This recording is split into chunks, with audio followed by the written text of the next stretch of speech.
Hey, what's up guys, my name is Cherno. Welcome back to my code review series, a series in which you guys send me your code and projects and I just roast them apparently. Today, I'm actually not in a roasty mood today. I'm actually feeling a little bit kind today, which is, if you know me, it's a bit rare, so take it. And I came across this beautiful email in my inbox, Radar Contact by Bogdan. Hello, I've created a 2D air traffic controller game using SFML as a project for university, and I decided to continue the project this summer. Now this piqued my interest because I like planes. In fact, there was a time long ago where I flew planes. And now I just sit here in this room and judge people's code. Since the game is now in an advanced stage, I would appreciate it if you could review the source code. Here's the link, Radar Contact. Okay, we'll take a look at that in a minute. Radar Contact is a game where you have to manage an airspace and control airplanes to arrive safely to their destination airports, avoiding collisions and thunderstorms. You can modify the airspeed, heading, and altitude of an aircraft. The air traffic and weather is fetched from real life. The position accuracy of weather and airplanes is about 85 to 90%. Cool. So I guess he downloads like actual real air traffic and weather information. That's pretty cool. Also, you can play on 10 different regions. Thanks. And here we have the GitHub code repository. I'll have this linked for you guys in the description below in case you want to check it out. All right, so if you know my code reviews, you know that my judgment begins here. I judge the README. In fact, there was once a code review where I didn't actually make it past the README. If you guys watched like the last episode and you were like, boy, this guy didn't make it past the build system. Well, believe it or not, there was an episode one day where I literally did not make it past the README. I'll try and find that and have it linked up there. So in other words, we're doing quite well if we make it past this README. So let's talk about it. Download. Click on the latest tag available and release tab. Okay, cool. So we actually have a release. Version 3, 12, wait, is that 12 hours ago? 12 hours ago. Damn. Fixed Iceland crash when playing in offline mode. This is lovely. I love seeing active development. Like I like seeing projects being actively developed. In fact, a lot of these commits are from like 11 hours ago. This is pretty cool. How to play. So run the game and select a region, available regions. Got quite a few available regions here. Looks like there's a little live data and offline button that we can choose as well, which is cool. After that, control your airspace, give instructions to airplanes, helicopters, and hot air balloons. That's cool, to arrive to their airports. A flying entity will disconnect from your frequency when it's inside the arrival airport coverage area. So this yellow circle. In order to disconnect, some conditions required. Altitude must be below 10,000 feet and airspeed below 250 knots. Okay, cool. Collisions. Be careful. Yep, we know that planes can collide. Data of flying entity. Blue text represents new flight data if any has been given. And we've got call signs, squawk. We got arrival. I guess this is an airport.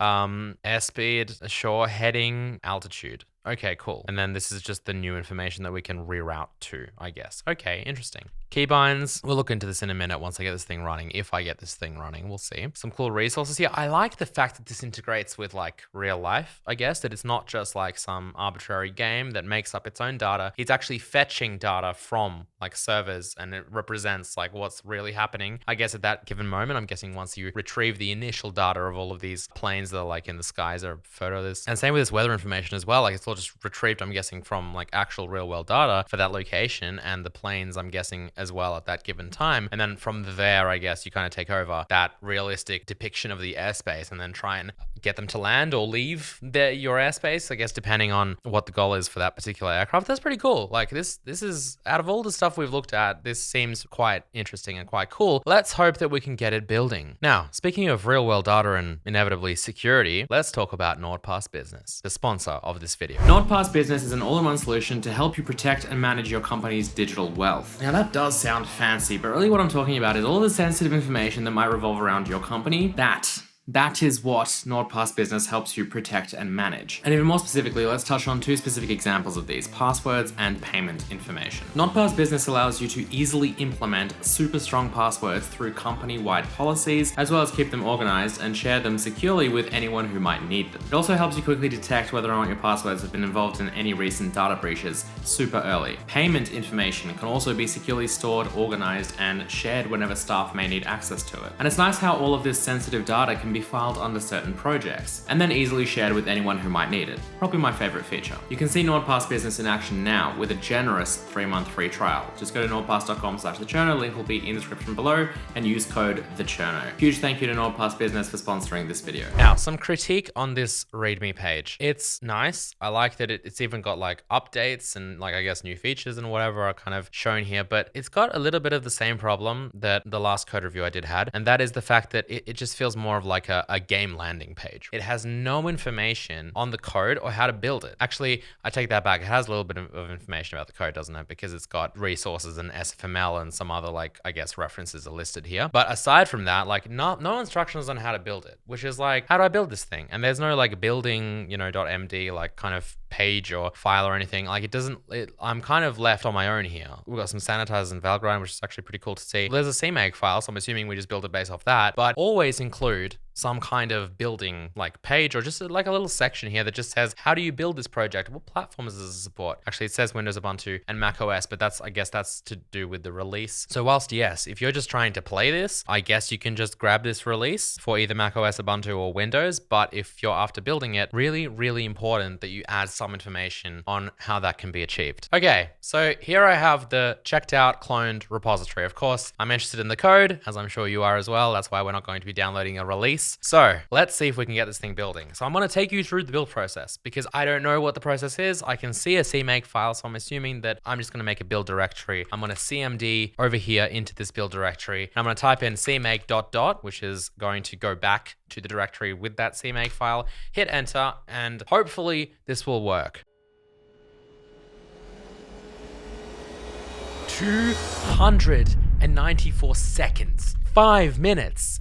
What on earth? How did this take 5 minutes to generate project files? That's insane. I thought this was like 2-3 minutes. 5 minutes I've sat here for. I need to like hire someone to just vet these projects for me and like present me with code that's already been generated or like whatever the heck, because this was just ridiculous. Okay, I swear if this doesn't compile, so radar contact, we got the solution file finally after 5 minutes of C making. Let's have a look at this. And I swear, like if this does not just, with the amount of testing it seems to have done here, if this just does not build, I am going to be furious. Okay, so here's radar contact. Let's set this as a startup project. Let's just build the solution. I'm guessing half of the complexity, if not more, of this game is going to be just the networking and just being able to get stuff, like download that real time or like real world information for the weather and the traffic, because C++, of course, does not include any networking still to this day, which is odd. Good work, committee. So anything that involves networking in C++ is going to add quite a juicy layer of complexity to the project. Okay, finally, build started, radar contact. This is the project we've been waiting for after building all of those dependencies. I'm so excited. It seems to be building like on a single core, which is fun. Why is it taking, like it's not building the files in parallel? I'd love to see that. It seemed everything else seemed to be built in parallel, but I'm guessing like maybe this wasn't enabled on this project. And this is taking a sweet minute. Okay, finally it's done. That took forever, especially on the last project. So for those of you who are wondering what on earth I'm talking about, if you open up the project settings under C++ general, over here we have multiprocessor compilation. This should be set to yes, okay? So if I now take this, let's do project only and we rebuild, because if you just do a rebuild, it'll rebuild every dependency, which is crazy because I don't want to go through all of that again. So we can just do project only, which not many people know about, rebuild only radar contact. And so if we look at this now, it should hopefully do the multiprocessor compilation, and you can see how it just did all of those at once, because I'm actually on like this computer's like an old Threadripper, I think 1950 or something. Is that even right? I don't really want to be wrong. Yes, Threadripper 1950X, 16 cores. So my 16 cores of compilation were just like, yep. Whereas before we were doing one file at a time, which was crazy. So make sure multiprocessor compilation is on. You'd have to enable that obviously through CMake in this case, because CMake is used, but please make sure that is on. Okay, are you guys ready? Like, do you think this will work? I'm about to hit F5. I'm lying. I'm not about to hit F5. I'm about to click this local Windows debugger button. We're about to launch this. Is it gonna work? The code execution cannot proceed because OpenAL32.dll was not found. Okay, so OpenAL, for those of you who don't know, is kind of like an audio driver. It's not really a driver. It's kind of like OpenGL, right? But it's for audio instead. It's like some kind of cross-platform, cross-vendor way of like accessing audio devices and all of that stuff. It wasn't found. Now, I'm assuming that it is part of the dependencies. I'm pretty sure SFML uses OpenAL, so I'm pretty sure it has to be here. So my strategy right now to fix this, because apparently we're fixing stuff now, is I'm just gonna open this up in this tool that I love using called Everything, because it's like a searching tool, but you can see how amazing it is. I just typed in that path, or I pasted in that path, and it shows me literally every single file, 8,600 objects within this directory instantly. Like if I type in .sln because I'm looking for a solution file, you can see how quickly it searches through that. So highly recommend this tool. I'll leave it in the description below. I've used it a few times. Some people have asked about it. It's great. I use it all the time to search stuff on my computer. If you're using Windows search or any kind of built-in searching utility, you're doing it wrong. Like use this. And I'm just going to type in openal32.dll, and you can see we've actually got two here. So we've got one inside what looks like to be inside x86 and one inside x64. We are building x64 over here, and you can see it's actually within SFML's external libs inside the dependencies that I guess CMake has pulled probably from the internet. So it's there, it's present, it's just for some reason not copied in to the bin directory. I don't know why, but that's not my business. I'm not gonna actually fix that in CMake. I'm just gonna copy this DLL. We're gonna put it into, actually before I copy it, let's look at the output. So both in build, which is gone now, and debug, there is a path to the final binary that it's actually, well, for debug, it's obviously running it. So this is what it has actually loaded. That's the path. So I'm just going to copy the actual path itself here. We're going to paste that in. Here it is, radarcontact.exe. I'm going to copy this OpenAL and I'm going to paste it in here. Okay. And that's going to fix that error, presumably. Let's hit F5, see what did that just terminate straight away? Wonderful. So I can't actually run this project. Let's have a go at assuming that perhaps the reason why this is broken is because it can't load the resources. We've got nothing in this directory. I'm assuming that this here is probably the working directory, right? So the working directory at the moment is set to the project directory, which is in fact this directory. Based on this, there's no files relative to this, whereas I'm sure there must be some kind of, resources. So what do we have here? We've got flags, we got fonts, we got all of this stuff, right? Which is actually in the root directory of the repository. So I'm gonna just take a stab at this and just say, what if we go back a directory? What if we change the working directory to that? Let's see if this works. We did it.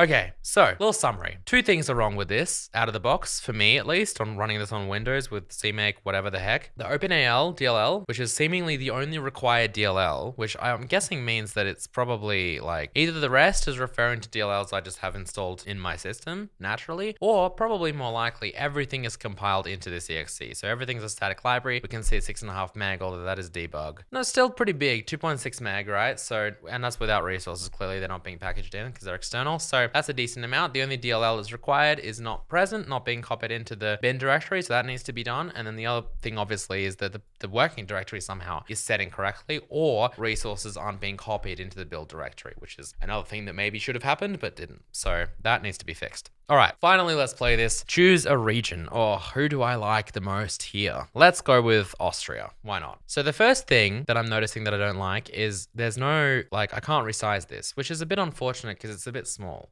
This is small for me right now. Someone with a 4K display would be I'm guessing this doesn't support scaling. that would be even worse. Resizing, or at least being able to zoom in, well, actually probably both, and being able to play this full screen I think would be cool as well. So I'm not sure why resizing isn't a thing. All right, okay. So I can hold left shift and I can tell him, actually, you're gonna go that way. Okay, so he's beginning a turn, so this must be heading over here in the middle. And then it's gonna be safe. I'm kind of disregarded where he's actually trying to get to though, which is fun. We got the altitude with this stuff, so I can make him descend. Wait, that's the altitude? I thought the altitude was this. SP is supposed to be left control. Okay, so control is altitude, unless my control is definitely altitude, and then alt is, I wonder if this guy, maybe he's on Mac, he's on Mac OS, and maybe he thought command or alt was different or something. I don't know. It's kind of fun though. It's interesting. Let me just land one plane and then we're gonna look at the code, I promise. So let's focus on this guy, TAH513. I believe in you. Let's go. So this guy needs to go to LOWK. So he's kind of going into LCAT at the moment, which is here. So he can probably begin a descent. So let's get that airspeed down. Let's get that altitude down to sure, just descend straight away to 10,000. Let's see if he disappears. We did it. We did it. We landed a plane. All right, to be honest, pretty cool game. Don't really have anything against it. A little bit hard to play though, just because of the usability, I guess, and of it being so small and not being able to zoom in and out. The controls are a little bit weird as well. It takes a little bit of time to get used to. It'd be nice to see some on-screen UI, at least, both explaining what the controls are so I don't have to look at the README, but then also being able to maybe Like when I click on a plane to select it, seeing its altitude and airspeed and all the stats in a separate window that I could then just type in the number 10,000 or something into, or just click buttons on screen to reduce the altitude, just because like dealing with the keyboard all the time like that is a little bit, it just takes a little bit too long. It'd be nice to have that on screen kind of feedback and UI as well. That's the only thing I would say. Other than that, yeah, this is kind of a cool project. I honestly kind of like it. So let's take a look at the code and hopefully it will be equally as good. Okay, so I found this main file here. We can probably just start from here. So we got like this header directory, it seems, with all of our headers. So let me just see what that looks like on disk first. So yeah, this is kind of a common thing that some people do that I don't like doing, and that is splitting up header files and source files, or like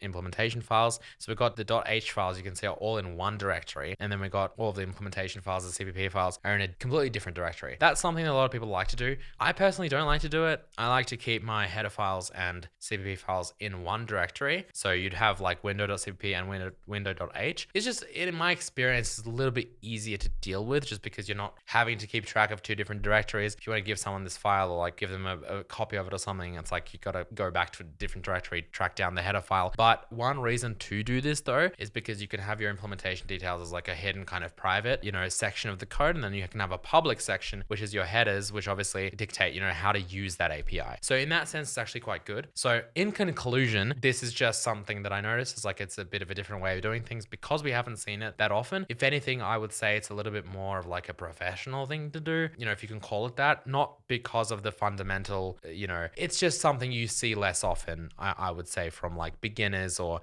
even intermediate programmers, because like the reason really to do this is usually when you are trying to create that separation, as I said, between private and public code. But the reason why that kind of stood out to me immediately is because this is in a directory called header, which is odd because I would have assumed that that header directory should just be in the compiler include directories, and then this would just work. So it's a little bit weird that we have to kind of go into the header directory. I mean, where is this relative to main anyway? Right, okay, so main is actually not in the source directory. Yeah, because this // like, I'm not sure if that's like necessary for Unix maybe or something, but you don't, obviously it's not going back a directory, it's just the current directory, and then we're going /header. So that's a little bit interesting. But yeah, the main directory, the main file for some reason is just outside of source. So that's a bit weird. What I would probably do to really clean this up is make a directory called source. Maybe inside that, I'd make either a directory called header or public, and then also private maybe inside that source directory, so that all of your sources there, including the main file, and that way the root of your repository doesn't literally contain, like there's another header file here for some reason, then we got source, then we got header. This all really should be inside like a subdirectory to just keep this a little bit clean. That's what I would do. Okay, so got to try cache immediately in the main, and I'm guessing this exists because we have a custom kind of exception here, custom runtime error called error resources manager. So that's actually what happened, I think, when we ran this and we got that error over here in the output, which was our only clue as to why the game was just closing immediately on being opened. And that was because, yeah, we had a resource manager error, I guess. It couldn't load that texture because the working directory was set incorrectly. So that's what this is. It should have printed out what it was, but for some reason we never saw a console. We never had an actual terminal or console be allocated after we ran this, which is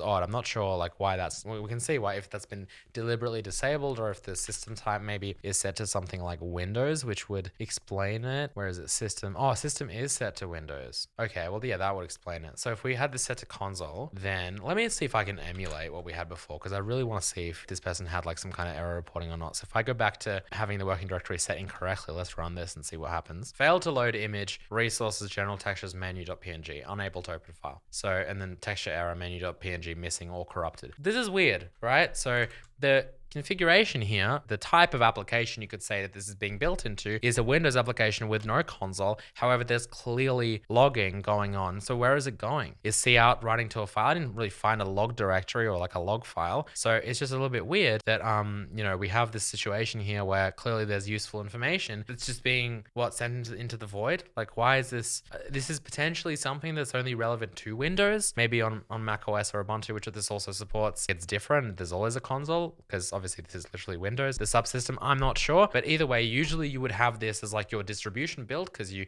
don't typically like start up the game with an actual console. But like in Hazel, for example, we have three main configuration types: debug, release, and dist. And the dist configuration is the one we distribute, which that's like our final published game, I guess, or project. And that has subsystem set to Windows like this.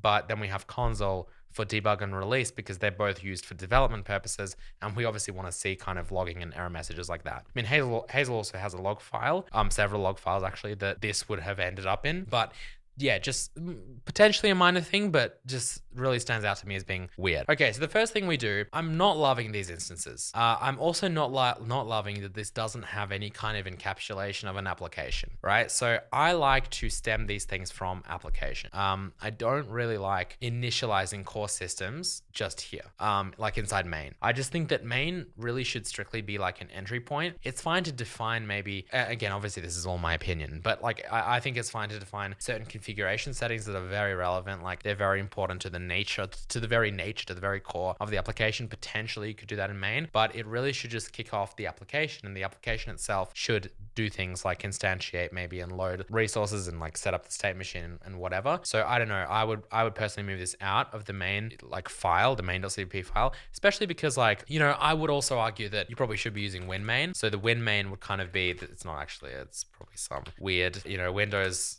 specific type or whatever, but like you would be using a different entry point most likely for Windows. In fact, it's a bit weird that it didn't require it. That's interesting, isn't it? Windows didn't ask for winmain. Interesting, because I would have thought that it would have. So I'm not sure even why that worked, to be honest. I feel like usually if you use the Windows subsystem, it asks for winmain, not just regular main. But anyway, that's another reason why, like, because you might have different entry points for different platforms and different build configurations potentially, it makes sense to kind of, because this is obviously common for any entry point, makes sense to kind of put this into a more central location that's not specifically main, which again, to me, is supposed to be like the entry point. Okay, so let's see what this does. So we got some singletons here. Again, I don't love it. I think there's very, very, very little reason to ever use singletons in C++.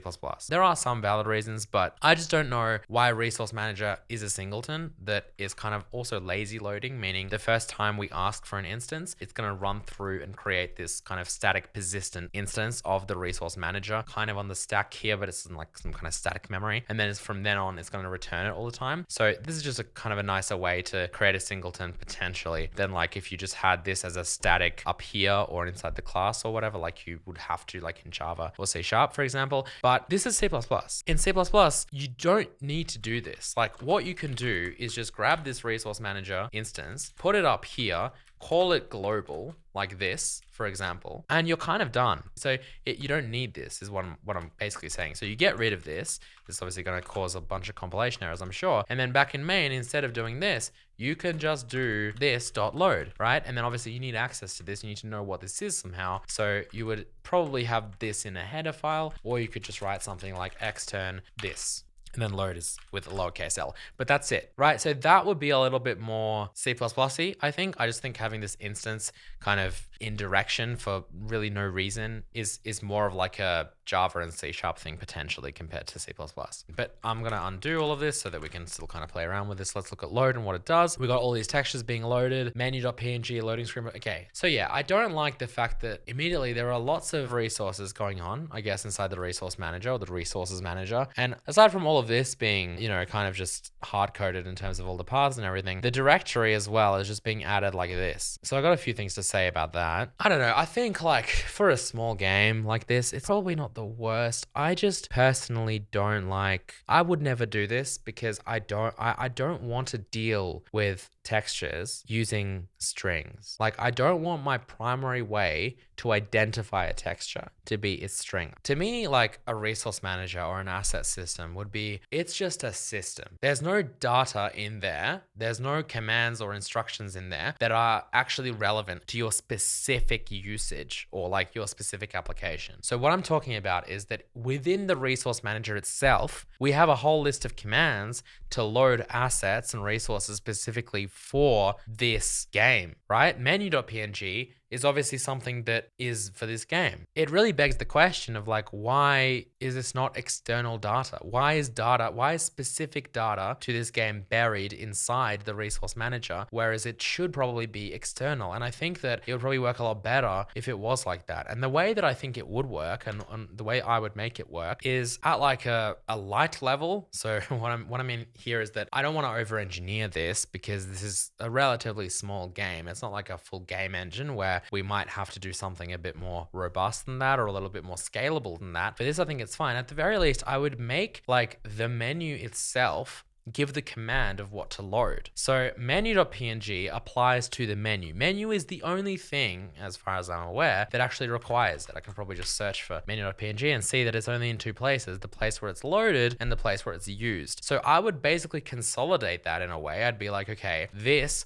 is the thing that is requesting menu.png, and then I would simply get the resource manager to see that incoming menu.png request, in which case I'd probably also use the full path in this case. And then internally, the resource manager could just be like, okay, I already have this menu.png, so I'm going to serve you that asset and that's it. You can just use it. Or I don't have that loaded at the moment. Let me just load it first. And then again, I'll serve you that asset so that you can use it. Instead, we have like a central place where all of the assets are loaded, and then we refer to them, I guess, all throughout the code base by their path, but minus the directories. I think it might be like a good exercise to write like a little resource manager or an asset system, just a really basic one, not like the one we have in Hazel, for example, but like a fairly basic one that can almost be used like this, but just is a little bit more external, I guess, with its data, and perhaps more applicable to a wider range of applications than just like this system over here. That's another thing that I would say. Like, I feel like this is very, very specific to this game. I don't think that's necessarily bad, but for something like a resource manager, I'd probably make it a little bit more generic. I think looking through this resource manager, it's very, like, you can see pretty quickly, this is not just a generic resource manager. It's specifically built for this game. I mean, there's region, radius, zoom level. No idea why this stuff, to be honest, is part of the resource manager. But there's also other stuff like, you know, loading like some kind of long lat, like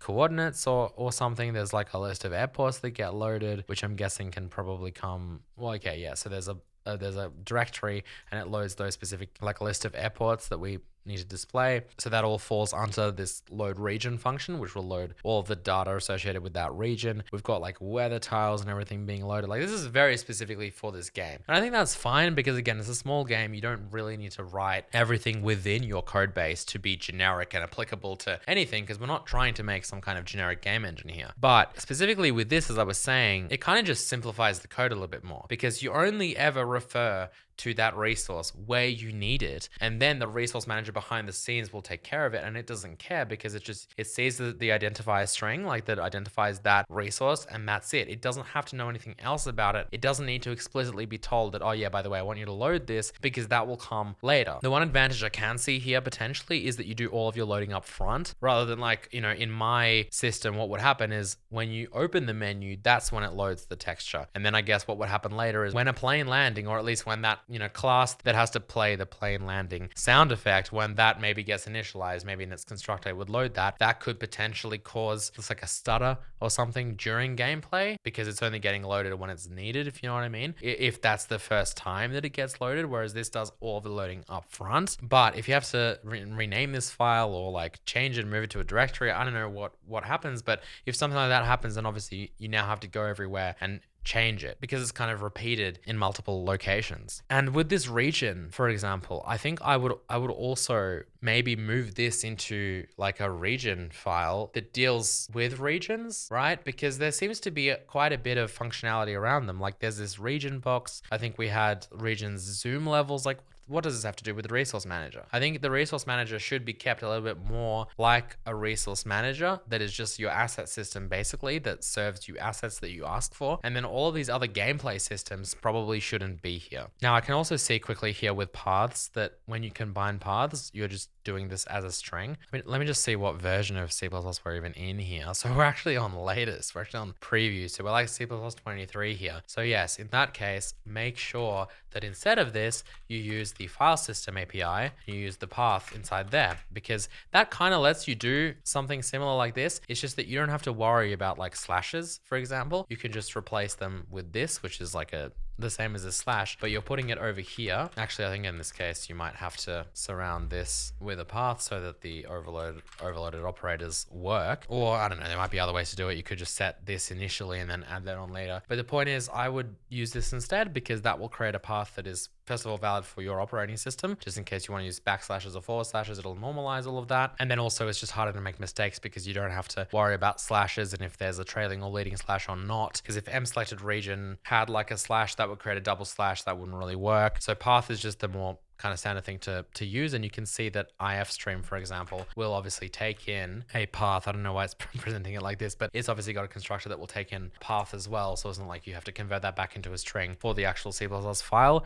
API. That obviously works with these file system paths. So I would really recommend to everyone to use this file system path API instead of strings, like for all of your paths. Okay, I want to take a look at the state machine and then we'll probably call it a day. There might be a part 2 to this code review because there's quite a lot. I'm interested in the networking stuff that we're not going to be able to get to today either. There's like the weather stuff. This stuff seems really cool. So I think we will continue it. Let me know in the comments if you want to see a part 2 to this specific code base. But let's take a look at the state machine, like class and whatever, because I keep talking about state machines. I think I've mentioned them a few times in my code review series just because they're really good. They're a really nice way to kind of structure your application because something like a game typically has multiple states. You might have like a main menu state like this game has, then you pick like the flag or the country or the region you want to fly in or control, whatever. And then it progresses, I guess, to the next state, which is the actual game. You might have like a game over state. There's lots of different states. And instead of just having like, your main like game loop filled with if statements or switch statements that deals with it, having like a properly organized state machine is a pretty good idea. And I've actually said before that I wanted to make a video showing how you can convert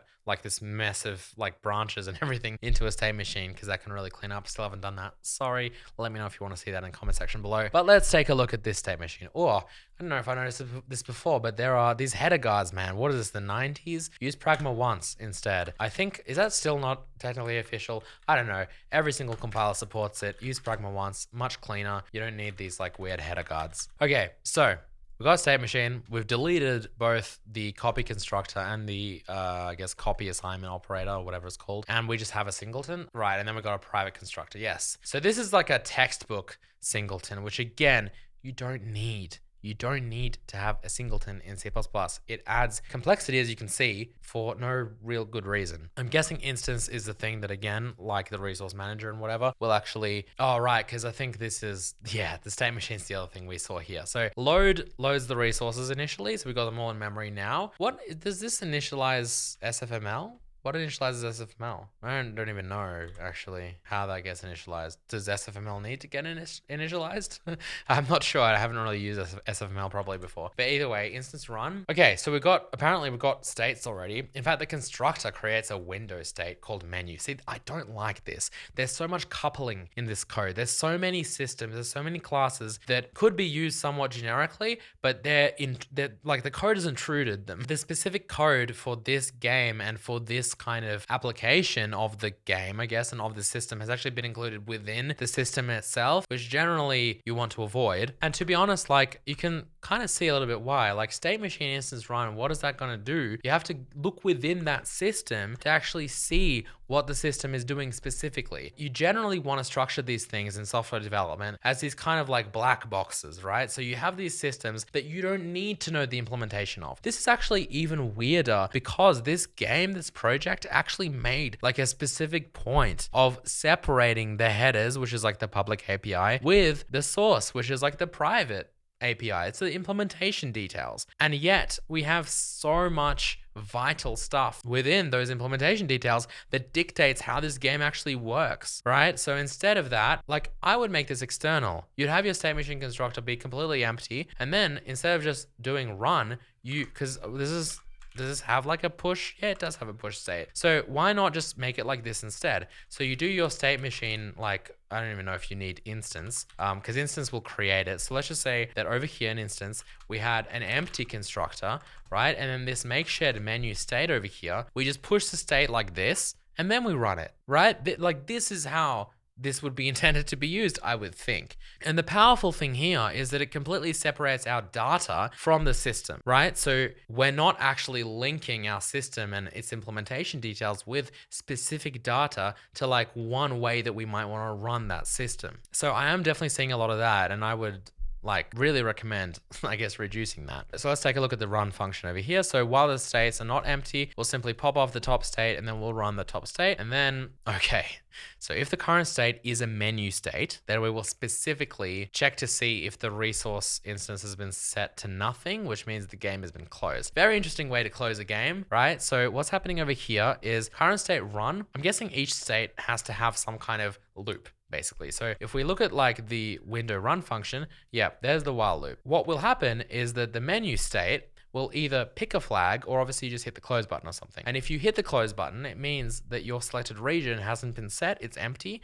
And so I guess when the menu state ceases to run, it's finished running. If we haven't set which region we want to play because we've like hit escape or closed or whatever, then it will actually break out of this and the application will terminate. So that's an interesting way to do that, I guess. But you can probably see from the way this is put together how it's actually working with a state machine. So it's just separated the game into these different windows. That's the other interesting thing, right? If we run this, you can see that this is one window, but then when I pick something, it opens another window. So this is another state. And this state, unfortunately, okay, this is still active and I guess I close it. What does that do? Okay, I guess that works. So I guess they're two different windows, even though this one stops running because it's obviously been popped off, so it's gone. Not really sure how that works, but yeah, this this game literally has different windows for different states, which is why the states are just shared pointers of windows of window classes like in a stack. So that would mean that the menu is a window, and then so I'm guessing if we pick something, right? So these are the region buttons, handle event, and then we click. So mouse button pressed, it'll probably push in a region, and then yeah, the data fetch stuff, which I'd love to get into next time, and then it pushes this game state into it as well. Okay, all right, and then the game and everything is also where the rest of the juice is. So I don't know, I'm not sure if this is really, I wouldn't really call this a state machine, because it's not really like, it's just a stack of windows, really. It's a window stack. It's like a stack of windows that we want to get through and run like one at a time, which I don't think it's put together too poorly or anything. Again, I probably shouldn't be a singleton. And I also do find it a little bit weird that like there are specifically different windows for all of these different like layers, I guess, or different like states of the game. But sure. What do you guys think? Do you think that's weird? All right, I think we're going to leave it here. What did you guys think of this code base in general? Did I miss anything? Obviously, we haven't looked through most of the code. I think we'll get to that in a part 2. The game itself, as I said, I enjoyed. The code, like the biggest thing really that sticks out to me is just like that tight coupling of like having data within systems. Like, I don't know. On one hand, I think it's okay to do stuff like this sometimes in a small project like this, where obviously every system you design is specifically for the one single use case like of this game. Like, I think that's okay. And yet, I still think you can easily improve it and easily just architect the code a little bit better by moving data out, so that if anything, like it's just clear to see that separation that honestly would probably help me as a programmer and also like any other developers like looking at this code base. But yeah, let me know your thoughts in the comment section below. Also, don't forget to check out NordPass Business using my link over here in the description below as well. And I will see you guys next time. Goodbye.